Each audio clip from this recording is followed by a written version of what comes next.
Sobre los 8 vicios malvados por Evagrio Póntico, 345-399. Es posible que muchos hayan tenido en sus manos en alguna oportunidad este documento sobre los pecados capitales, y si le llega por primera vez, le causará un cierto asombro. Fueron escritos por Evagrio Póntico. Él nació hacia el año 345 en la ciudad de Ibora, en el Ponto. Amasía del Ponto, antigua ciudad cercana a la actual Sinope, en Turquía, desde su juventud estuvo relacionado con los padres capadocios. Acompañó a Gregorio Nacianceno al concilio de Constantinopla, donde se quedó posteriormente con Nectario, patriarca de aquella ciudad. Pero disgustado por el ambiente de la urbe, se trasladó a Jerusalén, donde maduró su vocación a la vida retirada.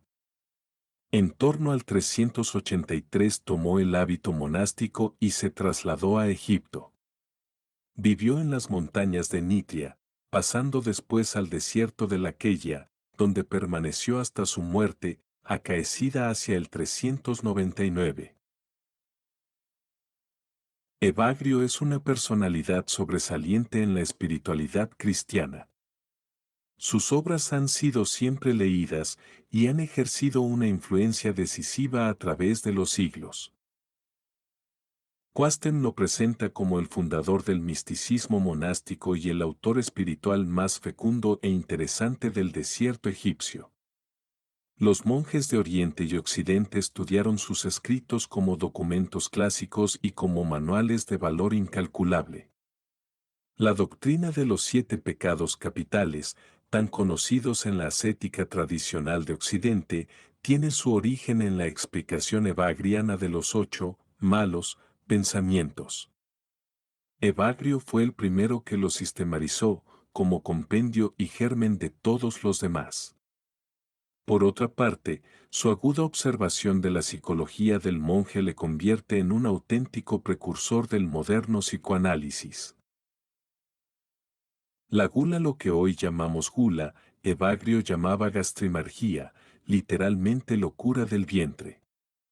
En Crateya, es un concepto mucho más rico que el término templanza, si por este se entiende solamente la virtud contraria a la gula. El origen del fruto es la flor y el origen de la vida activa es la templanza. Quien domina el propio estómago hace disminuir las pasiones, al contrario, quien es subyugado por la comida incrementa los placeres. La mucha leña alienta una gran llama. La llama se extingue cuando hay menos leña, y la penuria en la comida apaga la concupiscencia. Un vientre indigente prepara para una oración vigilante, al contrario, un vientre bien lleno invita a un sueño largo. Una mente sobria se alcanza con una dieta muy magra, mientras que una vida llena de delicadezas arroja la mente al abismo. La oración del ayunante es como el pollito que vuela más alto que un águila, mientras que la del glotón está envuelta en las tinieblas. Un espejo sucio no refleja claramente la forma que se le pone al frente y el intelecto, obtuso por la saciedad, no acoge el conocimiento de Dios. Una tierra sin cultivar genera espinas y de una mente corrompida por la gula germinan pensamientos malignos. El ojo del goloso escruta con curiosidad los banquetes, mientras que la mirada del temperante observa las enseñanzas de los sabios.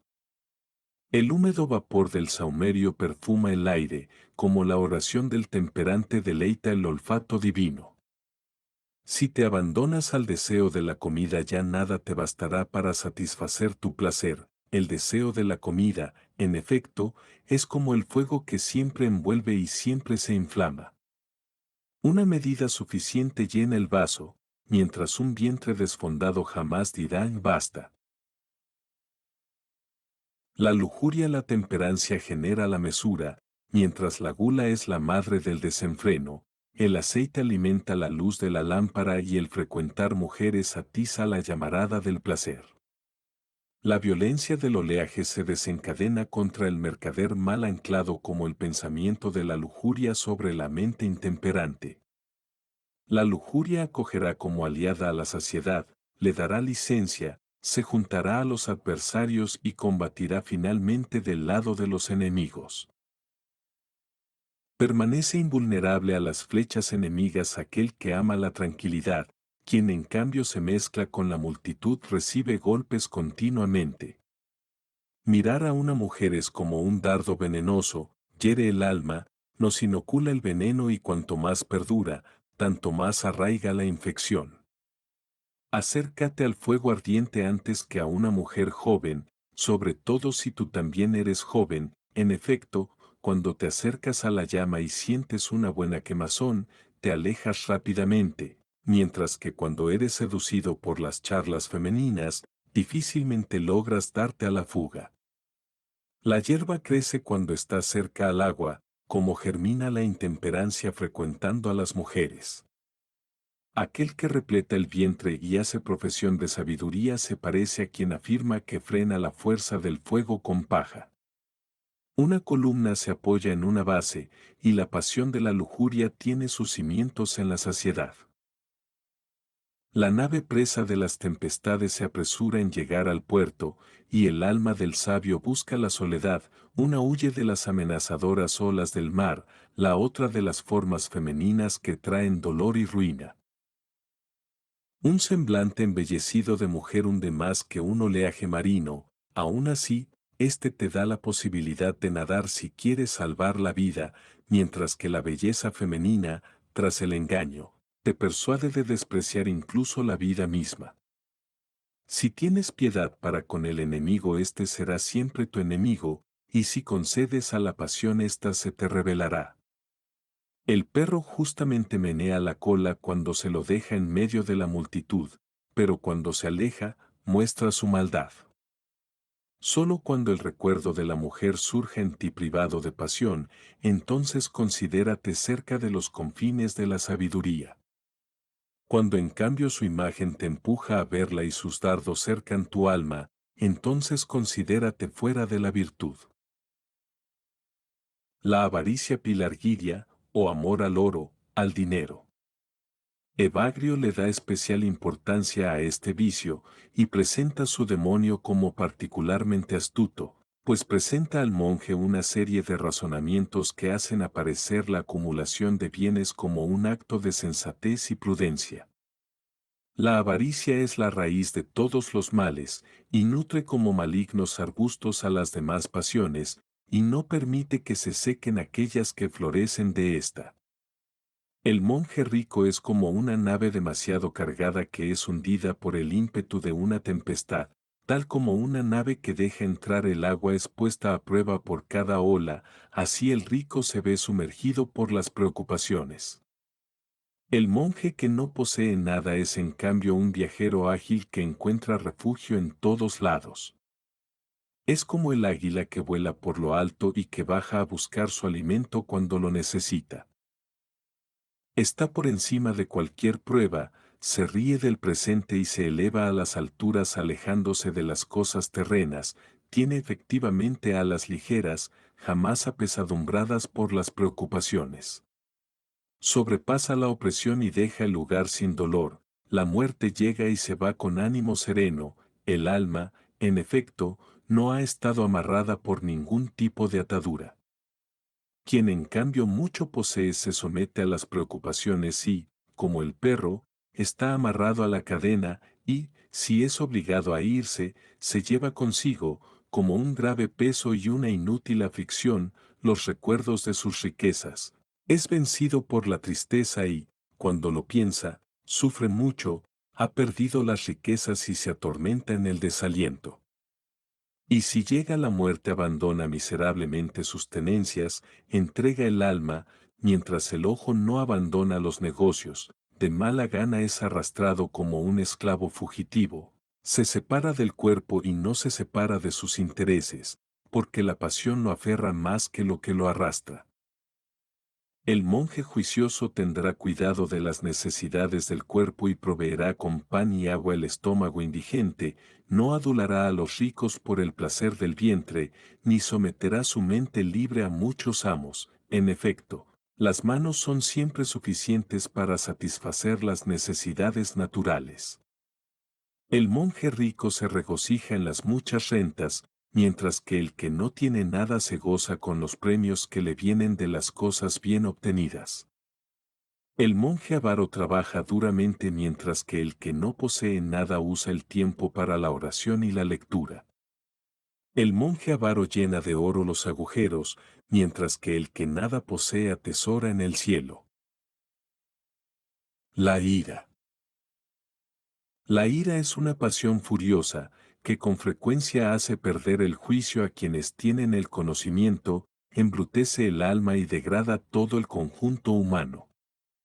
El agua se mueve por la violencia de los vientos y el iracundo se agita por los pensamientos alocados. La difusión de la neblina condensa el aire y el movimiento de la ira nubla la mente del iracundo. El león en la jaula sacude continuamente la puerta, como el violento en su celda cuando es asaltado por el pensamiento de la ira.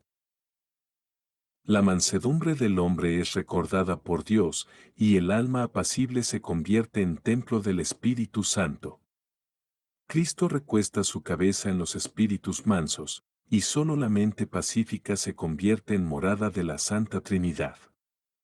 Los zorros hacen guarida en el alma rencorosa, y las fieras se agazapan en el corazón rebelde. El hombre honesto huye de las casas de mal vivir, y Dios de un corazón rencoroso. Una piedra que cae en el agua la agita, como un discurso malvado el corazón del hombre. La tristeza. El monje afectado por la tristeza no conoce el placer espiritual. La tristeza es un abatimiento del alma y se forma de los pensamientos de la ira. El deseo de venganza, en efecto, es propio de la ira. El fracaso de la venganza genera la tristeza es la boca del león y fácilmente devora a aquel que se entristece. El monje triste no conoce la alegría espiritual, como aquel que tiene una fuerte fiebre no reconoce el sabor de la miel. Tener los pies amarrados es un impedimento para la carrera, así la tristeza es un obstáculo para la contemplación. Efectivamente, la tristeza deriva de la falta de éxito del deseo carnal, porque el deseo es connatural a todas las pasiones. Quien vence el deseo vencerá las pasiones y el vencedor de las pasiones no será sometido por la tristeza. El escudo es la seguridad del soldado, y los muros lo son de la ciudad, más segura que ambos es para el monje la paz interior. De hecho, frecuentemente una flecha lanzada por un brazo fuerte traspasa el escudo, y la multitud de enemigos abate los muros, mientras que la tristeza no puede prevalecer sobre la paz interior.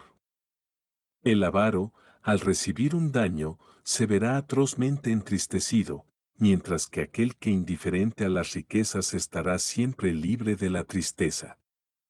Quien busca la gloria, al llegar el deshonor, se verá adolorido, mientras el humilde lo acogerá como a un compañero. La asedía es la debilidad del alma que irrumpe cuando no se vive según la naturaleza, ni se enfrenta noblemente la tentación. En efecto, la tentación es para un alma noble lo que el alimento es para un cuerpo vigoroso. El flujo de la asedía arroja al monje de su morada, mientras que aquel que es perseverante está siempre tranquilo. El monje asedioso es rápido en terminar su oficio, y considera un precepto su propia satisfacción. La planta débil es doblada por una leve brisa, e imaginar la salida distrae al asedioso. Un árbol bien plantado no es sacudido por la violencia de los vientos, y la asedía no doblega al alma bien apuntalada. Un árbol trasplantado no fructifica, y el monje vagabundo no da fruto de virtud. El ojo del asedioso se fija en las ventanas continuamente, y su mente imagina que llegan visitas, la puerta gira y éste salta fuera, escucha una voz y se asoma por la ventana, y no se aleja de allí hasta que, sentado, se entumece. El monje asedioso es flojo para la oración y ciertamente jamás pronunciará las palabras de la oración. Como efectivamente el enfermo jamás llega a cargar un peso excesivo, así también el asedioso seguramente no se ocupará con diligencia de los deberes hacia Dios. A uno le falta, efectivamente, la fuerza física, el otro extraña el vigor del alma. La paciencia, el hacer todo con mucha constancia, y el temor de Dios curan la asedía. La vanagloria. La vanagloria es una pasión irracional que fácilmente se enreda con todas las obras virtuosas. La hiedra se adhiere al árbol y, cuando llega a lo más alto, seca la raíz, así la vanagloria se origina en las virtudes, y no se aleja hasta que no les haya consumido su fuerza. El racimo de uva arrojado por tierra se marchita fácilmente y la virtud, si se apoya en la vanagloria, perece. El monje vanaglorioso es un trabajador sin salario, se esfuerza en el trabajo, pero no recibe ninguna paga, el bolso agujereado no custodia lo que se guarda en él, y la vanagloria destruye la recompensa de las virtudes. La vanagloria es un escollo sumergido, si chocas con ella corres el riesgo de perder la carga. El hombre prudente esconde su tesoro tanto como el monje sabio las fatigas de su virtud. La vanagloria aconseja rezar en las plazas, mientras que el que la combate reza en su pequeña habitación. La virtud del vanaglorioso es un sacrificio agotado que no se ofrece en el altar de Dios.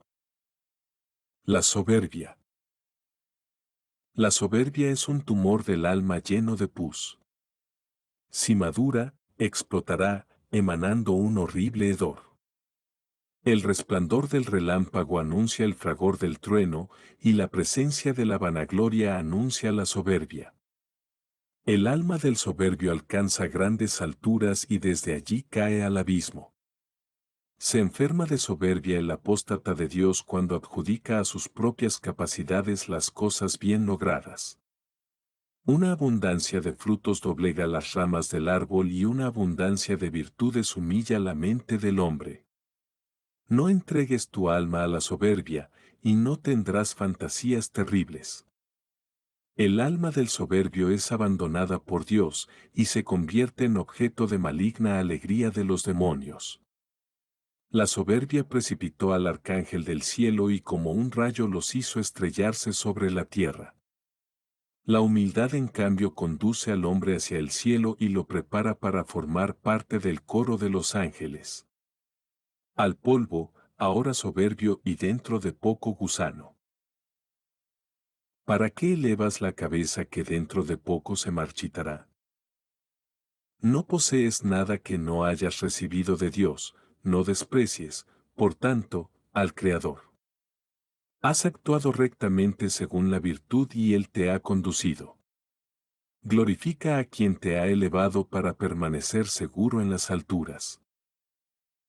El monje soberbio es como un árbol sin raíces y no soporta el ímpetu del viento. La palabra del humilde endulza el alma, mientras que la del soberbio está llena de jactancia. Dios se dobla ante la oración del humilde, en cambio se exaspera con la súplica del soberbio. La humildad es la corona de la casa y mantiene seguro al que entra. La piedra preciosa se luce en el brazalete de oro, y la humildad humana resplandece de muchas virtudes. El término que usa Evagrio es apatheia, que en su espiritualidad equivale al estado de plenitud espiritual, alcanzado mediante el dominio de las pasiones y el silenciamiento del interior. El egipcio es el nombre que los padres del desierto daban a un demonio especialmente feroz en la tentación. Se refiere a la paz interior, la tranquilidad del recogimiento o la soledad, en el caso del monje. Finalmente, el significado de algunas palabras o expresiones usadas por el monje son las siguientes. Para Evagrio, el apasionado posee en el corazón la imagen del objeto que lo domina. Evagrio utiliza el término ekmalotos, que significa prisionero de guerra, pero al mismo tiempo hace referencia a la ekmalosia, que en su teoría espiritual es el estadio final de esclavitud del alma a los demonios, que llega como consecuencia de dejarse vencer sistemáticamente por ellos. Otra vez, la apatía. En la tradición de los monjes del desierto, el abandonar la celda era una de las principales tentaciones de la ascetía. Visitar enfermos era, por tanto, la manera de encubrir bajo el manto de la caridad el deseo de huir de la soledad. El término kenodoxia deriva de kenos vacío, vano y doxa, opinión, una imagen de sí que se proyecta a los demás en base a valores inexistentes o insignificantes por su trivialidad. El término hiperepanía proviene del superlativo hiperipaíno, lo que aparece, aquello que aparece como más de lo que es, arrogancia, altanería. Evagrio utiliza el término demiurgos, que en la tradición griega equivalía al trabajador manual o a la divinidad que creaba el mundo a partir de una materia preexistente. Parece ser que acá lo quiere utilizar en el sentido de Dios creador, aunque esta acepción no queda totalmente clara.